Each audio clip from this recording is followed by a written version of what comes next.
በስተመጨረሻም ቃሉን እንግዲህ ፈጸመ። ተመስገን ጀግናው ማለት ነው። አባትሽ እኔን እምቢ ብሎ ለሌላ የሚድርሽ ከሆነ እጠልፍሻለሁ ብሎ ቃል ገብቶላት ነበር ከዚህ በፊት ማለት ነው። ታዲያ በቃሉ መሰረትም ይዟት ውልቅ ቃለ ማለት ነው። ተመስገን እንግዲህ ቃል አያውቅም እንዴ?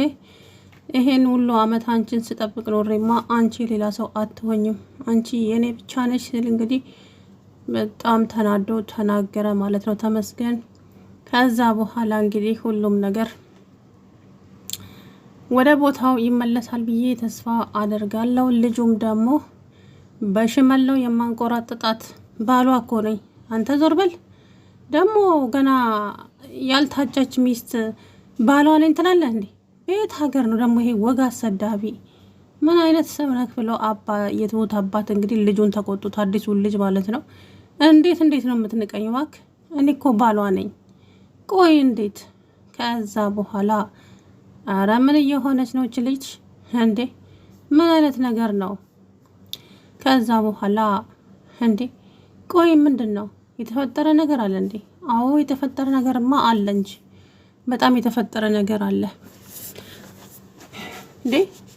አንተ ምን እያልክ ነው? ባሏ እኮ ነው፣ ለዛውም የልጇ አባት እና ታዲያ እና ቢሆንስ በልጅነቷ ጠልፎ ልጅ አስወልዷት የለም እንዴ? እናንተ ምን ቆረጠ?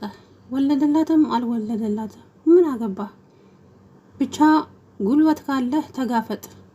ከዛ ያሸነፈ ትሁትን ይወስዳታል። ከማን ጋር ነው መጋፈጠው? ከተመስገን ጋር ነው። ኦሆ አለ። ምን ነው ጉልበት የለህም እንዴ? እቺው ነች ምላስ ብቻ ነች አንተ ሀቅም አሉት አይቱት አባት እንግዲህ። ከዛ በኋላ ልጁ እንግዲህ እንደማይጋፈጥ ውስጡ ያወቀው ማለት ነው። ምክንያቱም ደግሞ አይጋፈጥም ችሎ ማለት ነው። ተመስገን እንግዲህ በፍቅር ከያዙት ፍቅር ነው፣ በጸብ ከመጡበትም ደግሞ እንደዛው እንደምታዩት ነው ማለት ነው። እና እሱ በትሁት ድርድር የማያውቀው ነው። ያምናት ተብዬውም ትሁት የኔ ብቻ ናት፣ የኔ ብቻ ናት፣ የሌላ ሰው ሆና ማየት አልፈልግም እያለ እንግዲህ እየዘለለ ይገኛል ማለት ነው። እንግዲህ የናቲ ነገር እንኳን ተከርኖ ይብሰል ነው ዞሮ። ምክንያቱም ትሁት የሱ እንዳልሆነች እኮ ጠንቅቆ ያውቃል። ለምን ትሁት መቼም እሱን አታገባም። አሁን ላይ ነቅታለች ትሁት፣ ድሮዋ ትሁት አይደለችም። ሁሉንም ነገር አውቃለች። ናቲ ምን አይነት ሰው እንደሆነ እስከ ዛሬስ እንዴት ሲያጭበረብራት እና ሲጫወትባት እንደነበር ሁሉንም ነገር ስላወቀች ከዚህ በኋላ ለሱ ምንም እንትን የላትም ማለት ነው። ጥሩ አመለካከት የላትም። እሱ ግን ትሁቴ እኔ ብቻ ናት። እንዴት እንደዚህ ያደርጋል? አባትየውስ ቢሆን ረዲያ ተረጋጋ እንጂ ምን እየሆንክ ነው አለች አባዬ ሚስት። ማዘር እንዴት ነው የምረጋጋው? ምን የሚያረጋጋኝ ነገር አለ? ትሁቴን እኔ በጣም ነው የማፈቅራት። እኔ በትሁቴ ብዙ መስዋዕት ከፍያለሁ አላለም? አይ እንግዲህ ተረጋጋ ብያለሁ። ተረጋጋ። ካልተረጋጋ እንግዲህ ችግሩ ካንተ ስለሆነ ምንም ልረዳህ አልችልም አሉት። ከዛ በኋላ እንዴ ትሁትማ አይኔ እያየ የሌላ ሰው አትሆንም። አዎ ትሁት የኔ ብቻ ናት፣ መቼም አይኔ እያየ የሌላ ሰው እንድትሆን አልፈቅድም እያለ እንግዲህ አሁንም ያዙኝ ልቀቁኝ አለ ማለት ነው አቶ ናቲ። ከዛ በኋላ ያባዬ ሚስት እንግዲህ ተረጋጋ ብያለሁ፣ ከዚህ በልጣ ምንም ልልህ አልችልም፣ ጉዳይን አንተ ታውቃለህ አሉት። ከዛም እንግዲህ ትሁቴ በጣም ተናዳለች፣ በጣም ማለት ነው ከምነግራችሁ በላይ ተናደደችው። ለምን አባዬ እኔ እኮ አባቴ ነህ ብዬ ቃልን ላክብሩዬ የመጣሁት እኮ። አሀ በራስሽ ፍቃድም ልታገቢ ነበረ? እንደዛ አላልኩም አባ፣ ግን በቃ አለ አይደለ፣ እውነታው ግን ይሄ ነው። ሁለት ናቸው እኔ ሊያገቡ የተነሱት፣ ግን አሁን ይሄንኛው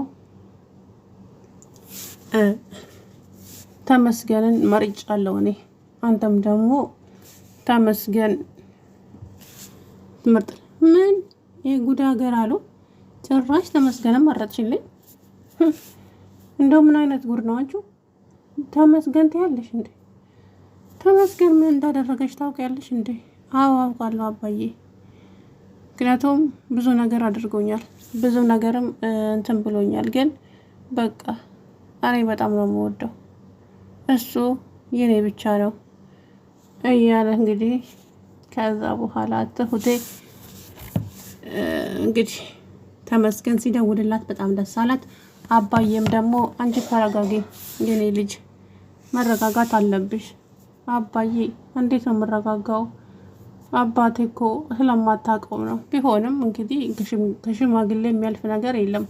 በሽምግልና ቢሆን ይዘናው እንጠይቀዋለን። አንቺም ደግሞ በፍላጎትሽ ነው እንጂ ያለ ፍላጎትሽ የማታውቂው ሰው ማግባት አትችይም ሲላት፣ ከዛ በኋላ ትሁት አባዬ ብቻ የሆነ ነገር አድርገ ይህ ሰውዬ ህይወቴ ውስጥ እንዳይገባ አድርግልኝ እባክህ አባዬ፣ እኔ ይህን ሰውዬ ማግባት አልፈልግም። ስለዚህ እባክህን ብላ ስትማጸነው እንግዲህ ትሁቴ እኔ ራሴ ከተመስገን ጋራ ነገ በጠዋት እመጣለሁ። አንቺ ተረጋጊ የኔ ልጅ፣ ምንም አይፈጠርም። እሺ አይዞሽ። ስለዚህ አባትሽም ቢሆን አሁን ተናዶ ነው፣ ለዛም ነው እንደዚህ ያለሽ እንጂ መቼም አንቺ ለማትወጂው ሰው ይሰጥሻል ብዬ አላስብም። ስለዚህ አንቺ መረጋጋት አለብሽ የኔ ልጅ አላት። ከዛ በኋላ እሺ ብላ እንትን አለች ማለት ነው። ተመስገን እንግዲህ ደውሎላት ትሁቴ እየመጣሁ ነው፣ ራስሽን አዘጋጅና ጠብቂኝ፣ ከዛ በኋላ ሁሉም ነገርን እናስተካክላለን። ከዛ አረ አባዬ እንዳትመጣ አንተ አትልፋ፣ አንቺ እኮ ልጄ ነሽ። ስለዚህ እኔ በአንቺ ድርድር አላውቅም። አንቺ ነሽ እስከ ዛሬ ለመኖሬ ምስጢር ከፈጣሪ በታች። ስለዚህ ማንም ሲጫወትብሽ ደግሞ አላይም። የማትፈልጊውንም ሰው እንድታገቢም አልፈቅድልሽም ትሁት። ስለዚህ አንቺ እኔ እመጣለሁ ከተመስገን ጋር አላት። ከዛ በኋላ እሺ አለች እንግዲህ ትሁቴ።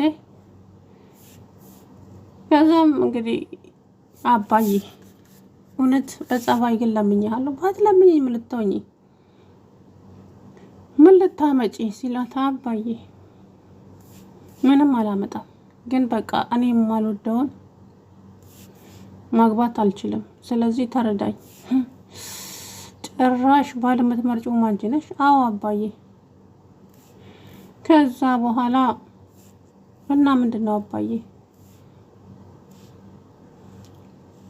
እናማ እኔ መረጥኩልሽን ታገቢያለሽ አባዬ። እሱ ድሮ ቀረ፣ እሱ ድሮ ነው የቀረው። አሁን ግን በራሳችን ምርጫ ነው አለች። እሱ አይሆንም፣ ስለዚህ አድርጊ ያልኩሽን ታደርጊ አባዬ። ልጅህ እኮ ነኝ። ከዛ በኋላ እንግዲህ ትሁት በጣም ተጨንቃለች።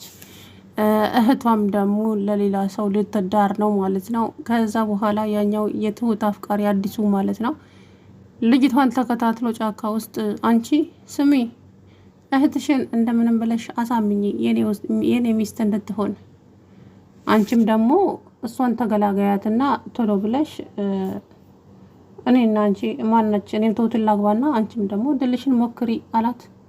ከዛ በኋላ ዞር በልልኝማ፣ ምን ይመስላል ይሄ? ለራስ አልቅስ እስቲ መጀመሪያ። ይሳካልኛል አይሳካልኝም ብለህ ለራስ ማልቀስ አለብህ እንጂ ለኔ አይደለም። ስለዚህ ምንም ልረዳህ አልችልም ከዚህ በኋላ፣ በመሀል እንዳትገባ አለችው። አንቺ እንዴት ነው የምታወሪ? እኔ እኮ ባልሽ ነኝ። ምን አስር ጊዜ ባልሽ ነኝ ትላለህ? ሰውዬ ጤና የለህም እንዴ? እኔ ያንተ ሚስት ልሆን? ስራ አላጣሁ፣ ስር በልልኝ ብላ እንግዲህ ቆይ ሰራልሻለሁ ብለው አባቷ ጋር ሄደና እንዲህ ጋሺ ልጅቷ እንደው ከከተማ ስትመጣ እንዴት ነው ጠግባ የመጣችው? በጣም ጠግባለች እኮ እንዴ! ጭራሽ እንዴት እንዳናገረችኝ። እኔማ እንደው በሽመል ላይ አንቆራጥጣት ነበር። ማንን ነው አንተ በሽመል የምታንቆራጥጠው? እሷን ነው። ሚስቴ እኮ ናት። አንተ ዝም በል። ሁለተኛ ሚስቴ ነች የሚለውን ቃል እንዳትደግመው። ያላገባሃት ሴት እንዴት ነው ሚስቴ የምትለው? አታፍርም እንዴ? ሲል አባዬ እንግዲህ በጣም ተናዶ ተናገረው ማለት ነው። ከዚህ በኋላ ግን አንድ ነገር እናገራለሁ ስትል እንዳልሰማ ተናግሬያለሁ። ምን ይመስላል ይሄ? ከዛ በኋላ እንግዲህ ልጁ ከዚህ በኋላ አንድ ነገር እናገራለሁ ስለሷ፣ ስለ ልጄ በሷ ቀልድ እንደማለቅ ታውቃለህ። ግንባርህን ብዬ ነው የምደፋ ስለት በጣም ደነገጠ ማለት ነው። ከዛም እንግዲህ ሁለተኛ ላፊ ቃላትን እናገራለሁ ብትል ይኸውልህ ተናግሬያለሁ፣ እመነኝ ዋጋ አስከፍልሃለሁ አሉታ የትሁት አባት። እንግዲህ ልጁን በጣም ደነገጠና በገዛ እጄ ያልሆነ ነገር ውስጥ ልገባ ነው እንዴ ብሎ ደነገጠ ማለት ነው። ከዛ በኋላ እንግዲህ ትሁት አባዬ መነጋገር አለብን። ደግሞ ምንድነው የምንነጋገረው? አባዬ ስለ ሁሉም ነገር መነጋገር አለብን። በቃ እኮ እሺ ተናገሪ። ምንድነው? አባዬ የኔ ሽማግሌዎች ይመጣሉ።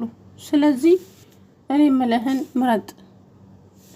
በቃ ይምጡ። የኔ የሚመቸኝን እኔ እመርጣለሁ። ከዛ በኋላ በእኔ ምርጫ ታገቢያለሽ። እሺ ብላ አልተስማማችም።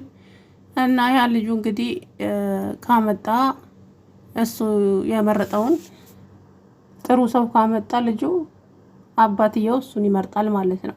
ከዛ ትሁቴም ዝም ብላ ትሄዳለች ማለት ነው። ጉድ እንግዲህ ትሁት አንቺ ነሽ የምታውቂው።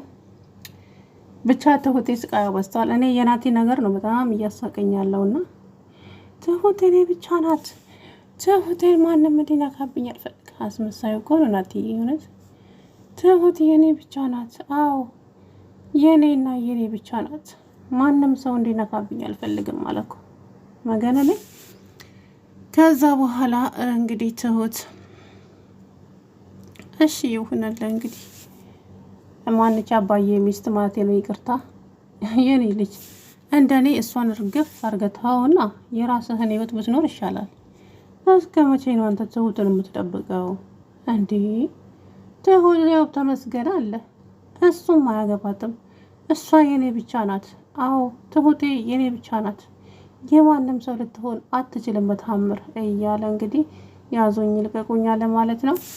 ከዛም ያባዬ ሚስት እንግዲህ ይሁንልህ፣ እኔስ ምን እልሃለሁ ሌላ ምንም የምልህ ነገር ስለሌለኝ ይሳካል ያሰብከው አለችው። እሱም ከዛ አመሰግናለሁ ማሚ ግን ምን አለችውና ያባዬ ሚስት እንግዲህ አልቀበል ስትለው ወሬውን ተናዶ ወጥቶ ሄደ ማለት ነው።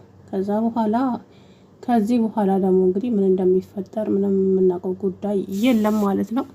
ሲቀጥል ደግሞ አንዳንድ ጊዜ ከባድ ነው። ተመስገን ብቻ ዞሮ ያሸንፋል ብዬ ተስፋ አደርጋለሁ። የተመስገን ናት ትሁት ማለት ነው። ቢዘጋይም አህያ የጅብ ናት የሚባለው ነገር አለ አይደለ? እንግዲህ ዞሮ ያው ነው ነገሩና። ሰላም ውድና የተከበራችሁ የቻናሌ ቤተሰቦች እንዴት ናችሁ? አለው ደህና ነኝ። እንግዲህ ተመስገን ጀግናው ገጠር ገባ ማለት ነው። አባዬን ይዟት ሄዶ እንግዲህ ልጁን አፈር ከድሜ ደባልቀውት ይዘውት መጡ ማለት ነው።